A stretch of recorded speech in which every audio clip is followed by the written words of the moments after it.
You could be a good person and still have a horrible relationship. You want me to tell you why?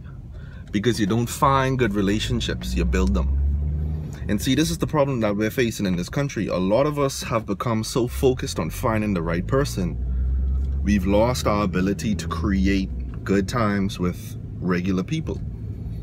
You know, when you look at our lives right now, our friendships, our relationships with our family members, our co-workers, we don't have the ability to create good times anymore.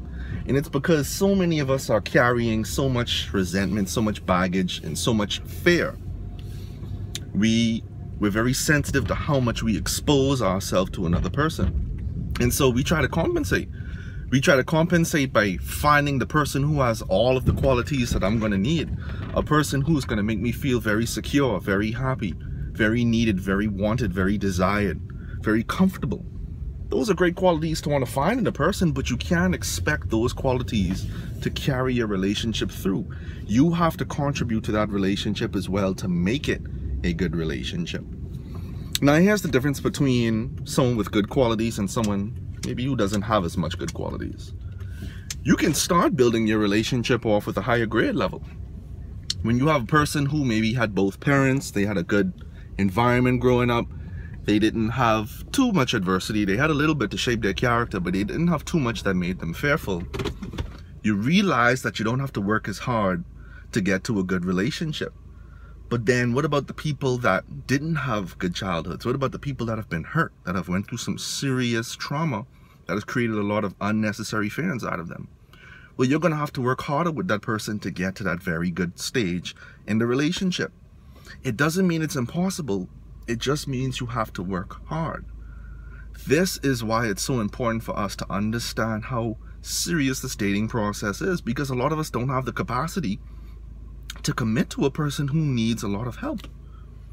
And guess what? We all need help, you know. Some of us think we have it so down packed, some of us think we have it all together, but the truth is we all need help. And this is why we have to find people who are going to bring the best out of us, not the worst. This is why you have to find people who you can relate with, who you can connect to, who you can really share your most intimate and your most vulnerable moments with, because it's in those moments that you are able to grow, that you are able to find out more about who you are and where you're going in life. I think if we can shift the focus from finding Mr. Right and finding Mrs. Right, we'll see so much more potential in the relationship arena, because it's not about finding, it's about creating, it's about developing. But in order to develop, one must know themselves. If I'm an architect, what am I doing trying to build a wall? If I'm an artist, what am I doing trying to fix a car? A lot of us are trying to do things that are outside of our realm, where our gifts don't exist. And so because of these things, we get caught up in a lot of the hype. We get caught up in a lot of the popular things and a lot of the trends. And it's killing us. So folks, we have to get back to a place of finding out who we are, understanding who we are, and using that platform to then create more fulfilling relationships in every aspect of our life.